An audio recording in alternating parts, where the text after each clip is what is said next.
Ვითხოვეთ დარბაზის შეცვლა, იმიტომ რომ როგორ წარმოგიდგენიათ, დაცვის ქვეშ ყოფი ერთ-ერთი, რომელსაც მე არ უცავ, აცხადებს იმას, რომ ელექტროენერგია ურტყავს მას და ეუბნებიან, რომ ხელი აღარ დაადო მაგ ადგილს. ანუ მის სიცოცხლეს საფრთხე ემუქრება და პროცესი უნდა გაგრძელდეს. აქედან გამომდინარე, პირველი ამ საფუძვლით დარბაზის შეცვლა მოვითხოვეთ, მეორე იმ საფუძვლით მოვითხოვეთ დარბაზის შეცვლა, რომ აღნიშნულ დარბაზში რამოდენიმე ხნის წინ ზუსტად ეს ადამიანები ცუდად გახდნენ უხაერობის გამო და ელემენტარული ადამიანები ვერ შემოდიან და თუ არ არის დარბაზის შესაძლებლობა, შესაძლებელია პროცესი გადაიდოს და მაშინ ჩატარდეს, რასაც შესაძლებელი იქნება.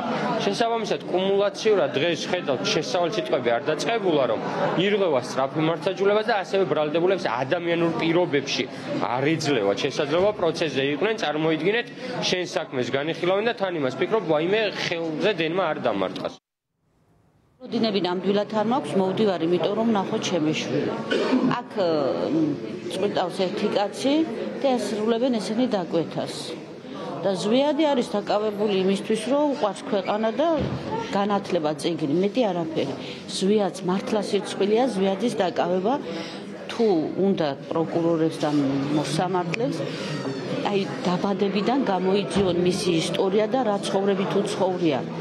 სკოლაში, ბაღში, სახლში, ეზოში, ყველგან გამოიკითხონ ზვიადის წარსული, შერცხვებათ ნამდვილად. არანაირი მოლოდინი ჩვენს კარგი არ მაქვს, 4 თვე დავდივარ და მონაწილეობთ აი ამ მარაზმში სირკითურად დავარკვათ არ ვიცი. ერთი ის ყველა მოვდივართ აქ, მარტო იმის გამო რომ ვნახავთ ჩვენ შვილებს, ჩვენ ბიჭებს.